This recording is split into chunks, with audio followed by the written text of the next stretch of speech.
110편 1절에서 3절까지 말씀입니다. 구약성경 886면에 있습니다. 시편 110편 1절에서 3절까지 말씀을 제가 봉독해 드리겠습니다. 여호와께서 내 주에게 말씀하시기를 내가 내 원수들로 내 발판이 되게 하기까지 너는 내 오른쪽에 앉아있으라 하셨도다. 여호와께서 시온으로부터 주의 권능의 규를 내보내시리니 주는 원수들 중에서 다스리소서. 주의 권능의 날에 주의 백성이 거룩한 옷을 입고 즐거이 헌신하니 새벽 이슬 같은 주의 청년들이 주께 나오는도다. 아멘. 네. 우리 옆 사람과 잠깐 인사 나누실까요? 주의 말씀에 은혜 되세요. 이렇게 인사했으면 좋겠습니다. 네, 주의 말씀에 크신 은혜가 있기를 주의 이름으로 축원합니다. 오늘 말씀의 제목은 주의 권능의 날에라는 제목인데요. 여러분 혹시 예전에 그 소리엘이라고 하는 그 찬양 가수 팀을 아시죠? 이 소리엘이 새벽 이슬 같은이라고 하는 노래 찬양곡을 이제 발표를 했는데 그 당시에 대단했습니다. 그 기억나시는지 모르겠습니다. 새벽 이슬 같은 주의 청년들이 주께 나오는도다. 주님의 이름으로 축복하여 주셔서 주의 빛을 발하게 하소서. 제가 지금 막 부르고 싶은데 좀 참고 있습니다.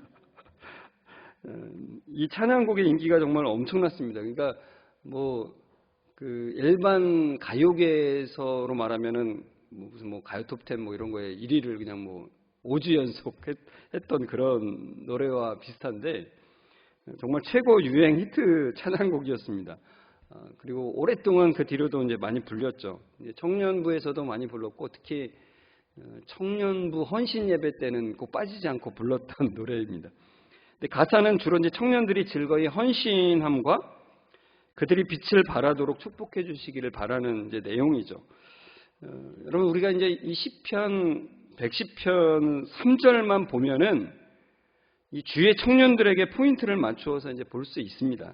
그러나 시편 110편은 그 이상의 의미를 담고 있습니다. 그러니까 이 찬양곡이 많은 유익도 줬지만 우리가 이제 110편을 좀 한정지어서 보게 하는 면도 있습니다. 그래서 우리가 오늘 그 한정된 것을 뛰어넘어서 주님께서 우리에게 주시는 이 110편을 통해서 우리에게 주시는 그 놀라운 그 의미를 우리가 분명히 깨닫는 시간 되기를 주의 이름으로 축원합니다. 여러분 시편 110편은 신약에서 가장 많이 인용된 시편입니다. 모르셨죠? 신약에서 가장 많이 인용되었다는 이 면을 통해서만 봐도 이 시편 110편이 얼마나 중요한 의미를 가지고 있는지를 사실 알 수 있습니다. 표제는 다윗의 시라고 되어 있고요. 다윗이 지은 거죠. 그리고 시의 내용만으로 볼 때는 이제 이스라엘의 왕이 기름을 부음을 받아서 등극할 때 이를 축하하는 데 사용되었던 노래로 볼 수 있습니다. 그러니까 축하하면서 하나님의 말씀을 대언하는 선지자의 말투로 기록되어 있죠. 왕의 즉위를 축하하면서 선지자가 낭독을 하는 시입니다. 그러니까 즉위식에서 그 왕의 권위를 드러내는 내용을 가지고 있다는 거죠. 그런데 단순히 이스라엘의 왕의 즉위만을 말하는 게 아니라 다른 의미가 또 거기에 엄청난 깊이 있는 의미가 담겨 있다는 것이 신약 성경에서 인용된 것에 분명하게 드러난다는 겁니다. 그러니까 단순히 이스라엘의 왕의 즉위가 아닌 메시아의 즉위, 그 메시아는 누구죠? 예수 그리스도의 즉위, 왕의 즉위에 대한 내용을 담고 있다는 것을 분명히 보여주고 있습니다. 그것을 먼저 예수님께서 그것을 밝히시는데 마태복음 22장 41에서 46절에 이런 내용이 있습니다. 마태복음 22장 41에서 46절입니다. 바리새인들이 모였을 때 예수께서 그들에게 물으시되 너희는 그리스도에 대하여 어떻게 생각하느냐? 누구의 자손이냐? 대답하되 다윗의 자손이니이다. 이르시되 그러면 다윗이 성령에 감동되어 어찌 그리스도를 주라 칭하여 말하되 주께서 내 주께 이르시되 내가 내 원수를 내 발 아래 둘 때까지 내 우편에 앉아 있으라 하셨도다 하였느냐.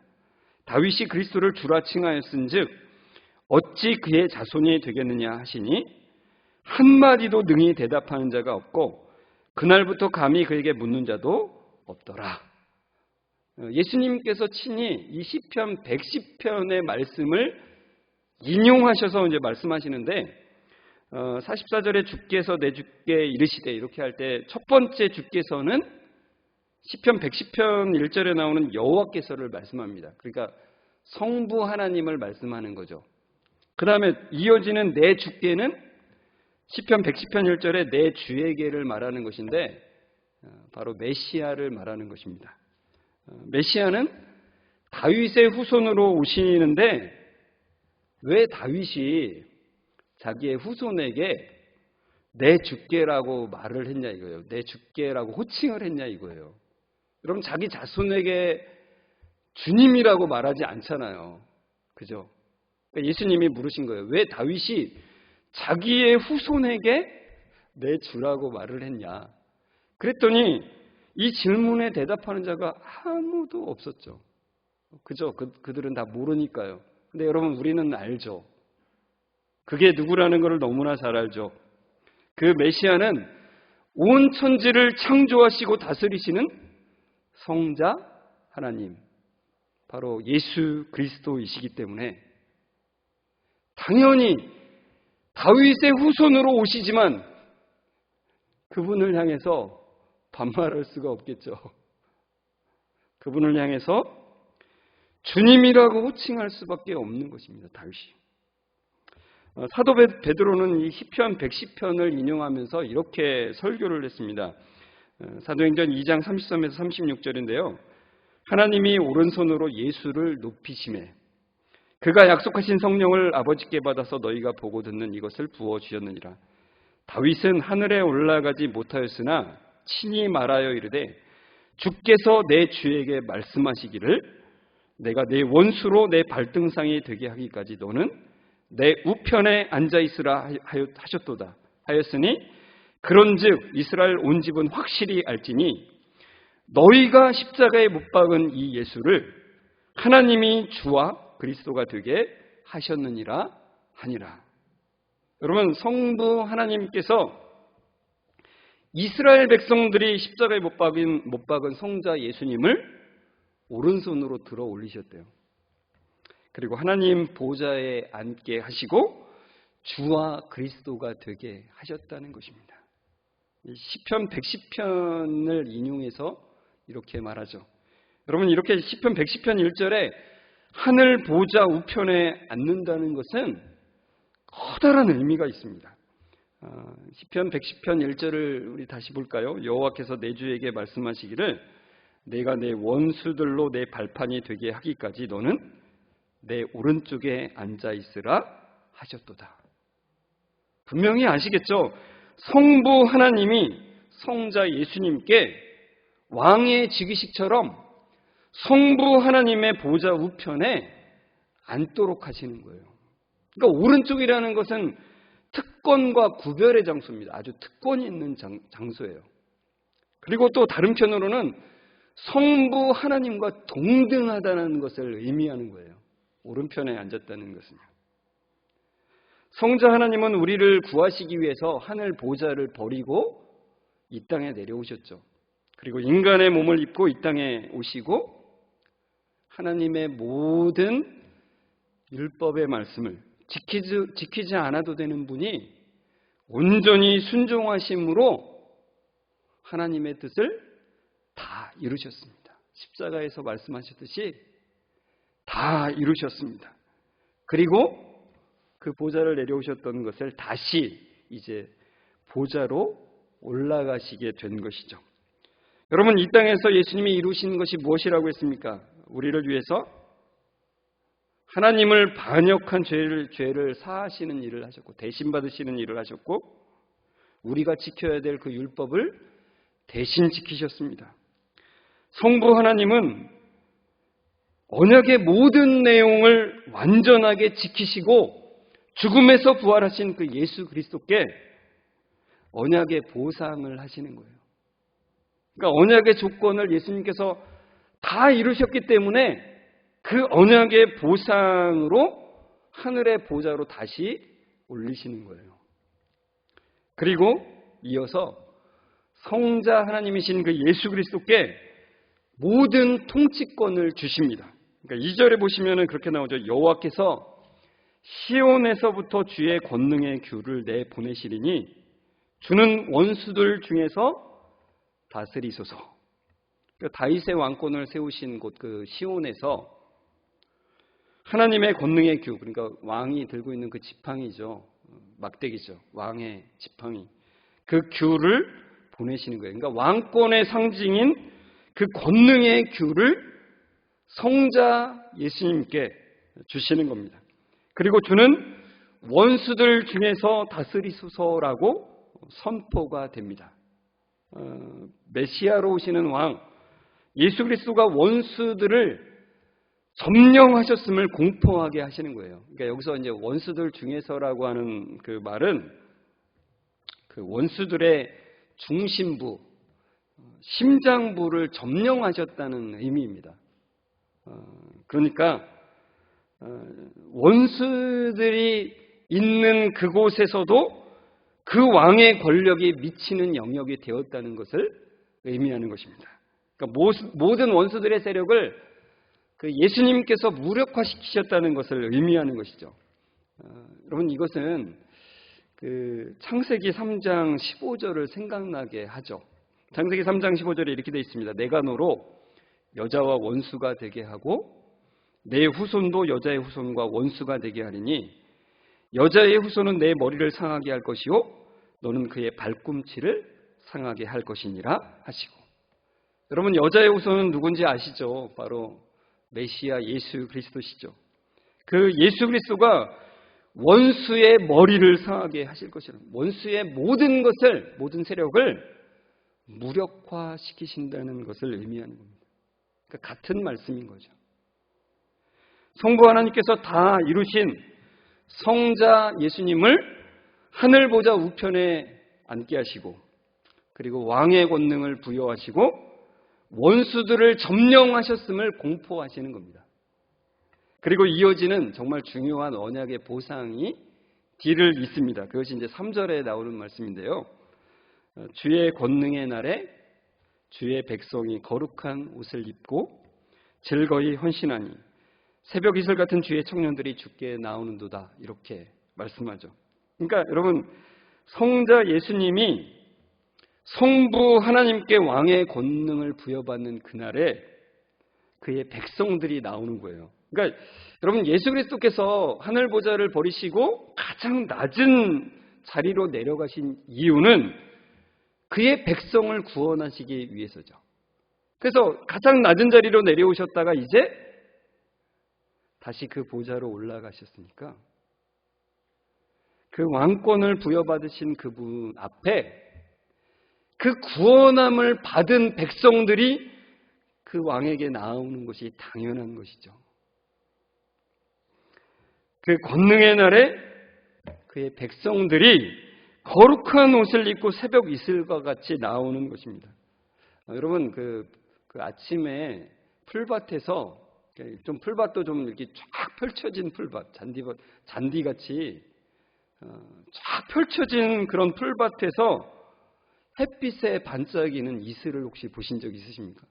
혹시 없으시면은 그런 곳에 꼭 가셔서 한번 이 말씀을 생각하시면서 한번 가만히 보시기를 바랍니다. 저는 봤는데요. 햇빛에 반짝이는 그 이슬들이 쫙 펼쳐져 있는 그 모습이 너무나 아름답습니다. 너무나 많고 너무나 반짝이는 그 아름다운 이슬들이 너무나 장관이에요. 가만히 보시면.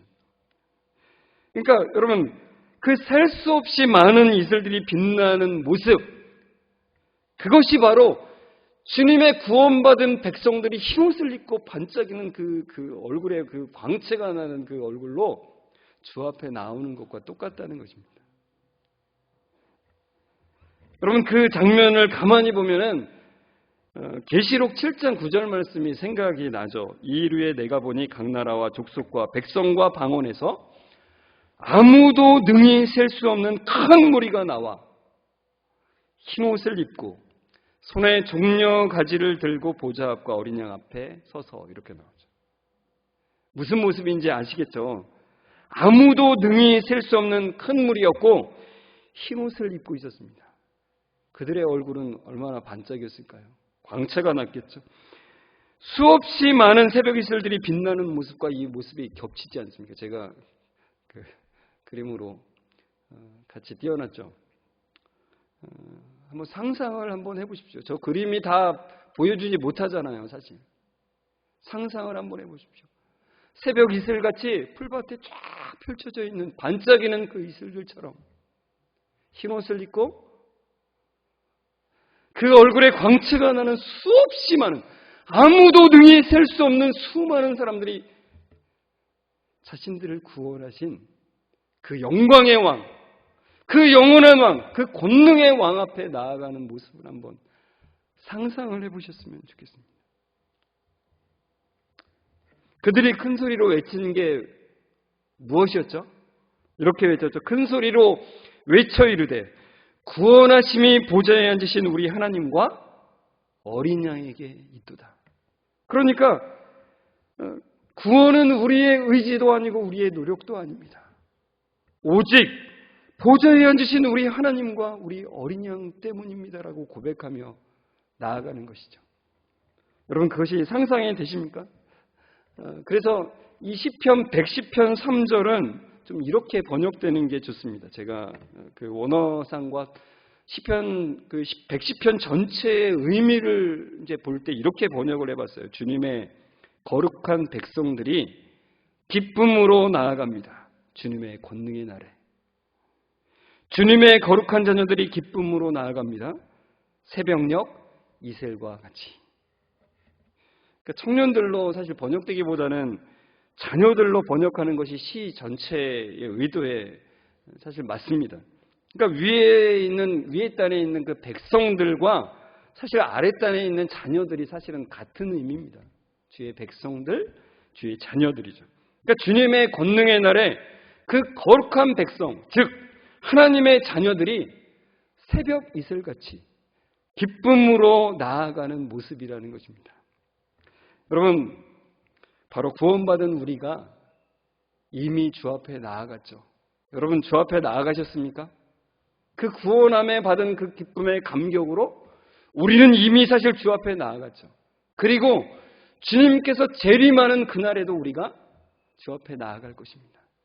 그리고 하늘에 올라서 하늘 보좌 앞에 우리가 또한 나아갈 거예요. 저 수많은 흰옷 입은 주의 백성들이 주 앞에서 구원하심이 보좌에 앉으신 우리 하나님께 있도다라는 그 노래를 우리도 같이 주 앞에 나아가서 부르게 될 거예요. 그 권능의 날은 우리가 경험하는 그냥 단순한 한 날이 아니라 바로 영원한 날이에요. 예수 그리스도는 영원히 통치하시는 왕이기 때문입니다. 사도행전 7장에 보면은 스데반이 바로 그 보좌 우편에 계신 그 주님을 보게 됩니다. 돌에 맞아 순교하기 직전에 성령 충만해서 하늘 보좌의 모습을 보게 됩니다. 이렇게 돼 있죠. 사도행전 7장 55절 56절인데요. 스데반이 성령 충만하여 하늘을 우러러 주목하여 하나님의 영광과 및 예수께서 하나님의 우편에 서신 것을 보고 말하여 보라 하늘이 열리고 인자가 하나님 우편에 서신 것을 보노라 한대. 보좌에 계신 성부 하나님과 성자 예수님을 보죠. 근데 성령님을 통해서 봐요. 그러니까 성부와 성자와 성령 하나님이 다 등장을 하세요. 여러분 예수님께서 우리를 대신해서 모든 것을 이루셨기 때문에 예수님 안에서 우리는 예수님과 같이 하늘로 올리우는 것입니다. 그러니까 스데반은 지금 성자 예수님, 성부 하나님, 성자 예수님만 보고 있는 게 아니라 바로 함께 올려질 자신의 모습도 그 가운데서 보고 있는 것입니다. 그렇기 때문에 돌에 맞아 죽는 그 순교가 작아 보이는 거예요. 여러분, 우리가 무엇을 보느냐에 따라서 사실 우리는 어떻게 사는 것이 사실 판가름 나죠. 여러분이 보고 있는 것은 무엇입니까? 그 하늘 보좌에 계신 그 주님을 보면서 사실은 그 주님 안에 내가 있다는 것, 그것을 보는 것입니다. 에베소서 1장 20절, 21절, 22절에 이렇게 되어 있습니다. 그의 능력이 그리스도 안에서 역사하사 죽은 자들 가운데서 다시 살리시고 하늘에서 자기의 오른편에 앉히사 모든 통치와 권세와 능력과 주권과 이 세상뿐 아니라 오는 세상에 일컫는 모든 이름 위에 뛰어나게 하시고 또 만물을 그 발 아래에 복종하게 하시고 그를 만물 위에 교회의 머리로 삼으셨느니라. 여러분, 이 에베소서 1장 20절, 21절, 22절은 정말 시편 110편과 똑같은 맥락을 말하고 있지 않습니까? 하나님은 우리를 대신해서 죽으신 그 예수님을 다시 살리시죠. 그리고 하늘 보좌 우편에 앉히십니다. 그리고 모든 것을 다스리는 왕권을 주시죠. 그리고 원수를 무력화시키는 그 선포를 하게 하시죠. 그리고 모든 성도들의 머리가 되게 하십니다. 그리고 그것이 끝이 아닙니다. 에베소 2장 6절을 보시면 또 함께 일으키사 그리스도 예수 안에서 함께 하늘에 앉히시니, 이 함께 앉히신 게 누굴 말하냐면 그 앞에 보면 이렇게 나옵니다. 에베소 2장 6절에 앞에 보면 본질상 진노의 자녀였던 우리를, 그 말이 나와요. 그러니까 본질상 진노의 자녀였던 우리를 예수 그리스도와 합하셨습니다. 그리고 예수 그리스도께서 하늘 보좌 우편에 앉으실 때 바로 우리도 그 자리에 앉게 하시는 것이죠. 예수님이 보좌에 앉으시면 곧 우리가 그 하늘 보좌에 앉는 것을 의미합니다. 그러니까 여러분, 예수님께 모든 초점을 맞추십시오. 여러분이 생각하는 것, 여러분이 보는 것, 여러분이 살아가는 그 모든 것을 예수님께 초점을 맞추십시오. 예수님 때문에 우리도 그와 함께 이미 하늘 보좌에 앉아 있는 것입니다. 여러분이 성경을 보실 때 내가 어떻게 해야 되는 것에 먼저 초점을 맞추지 마시고 성부, 성자, 성령님께 초점을 맞추십시오. 우리는 예수 그리스도와 연합되어 있는 의미 있는 자들임을 놓치지 않는 은혜가 늘 여러분과 함께 하기를 주의 이름으로 축원합니다. 우리 함께 이 시간 일어나서 찬송가 31장을 함께 불렀으면 좋겠습니다. 찬양하라 복되신 주, 구세주의 주, 우리 함께 좀 찬양했으면 좋겠습니다. 이 찬양 3절을 함께 부르실 건데, 찬양하라 복되신 주, 구세주 예수, 천사들아 즐겁게 찬양해, 구주 예수 영원히 다스리시니 면류관을 주 앞에 드리세, 구주 예수 세상을 이기시고 영광 중에 또다시 오시리. 찬양 찬양 찬양하라 높으신 권세를 찬양, 찬양 찬양 영원히 드리세. 이미 원수의 세력을 무력화하신 그 주님, 그리고 영광 중에 다시 오실 주님, 그리스도와 연합된 우리를 또 생각하시면서 같이 기쁨으로 찬양했으면 좋겠습니다. 찬양하겠습니다.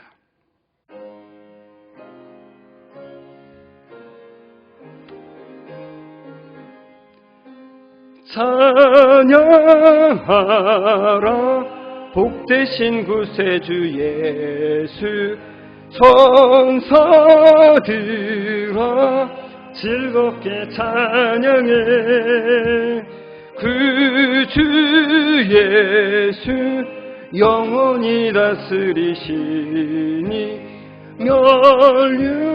면류관을 주 앞에 드리세, 그 주 예수 세상을 이기시고 영광 중에 또다시 오시리.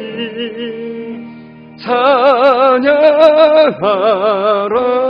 높으신 권세를 찬양, 찬양 찬양 영원히 3절 찬양하라. 찬양하라 복되신 구세주 예수. 천사들아 즐겁게 찬양해. 구주 예수 영원히 다스리시니 면류관을 주 앞에 드리세. 구주 예수 세상을 이기시고 영광 중에 또다시 오시리. 찬양하라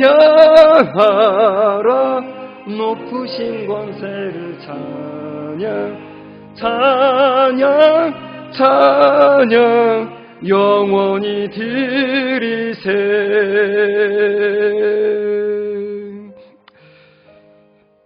본질상 진노의 자녀였던 우리를 구원하여 주신 하나님, 감사 찬양을 올려드립니다. 예수 그리스도를 우리를 대신해 진노를 받게 하시고 부활케 하시고 보좌 우편에 앉게 하시고 권능의 교훈을 주시며 원수를 무력함을 선포하시고 그 구원하신 백성들을 나오게 하신 사랑과 은혜를 주님 이 시간 바라봅니다. 예수 그리스도와 연합되어 우리도 하늘에 이미 앉혀진 자임을 확신하며 나아갑니다. 하나님의 영광을 찬양합니다. 하나님, 한 주간 동안 살아갈 때 하나님의 영광을 찬양하며 살아갈 수 있도록 은혜를 주옵소서. 영원토록 구원하심이 주님께 있음을 찬양하는 삶이 되게 하여 주옵소서. 모든 말씀 예수 그리스도의 이름으로 기도드리옵나이다. 아멘.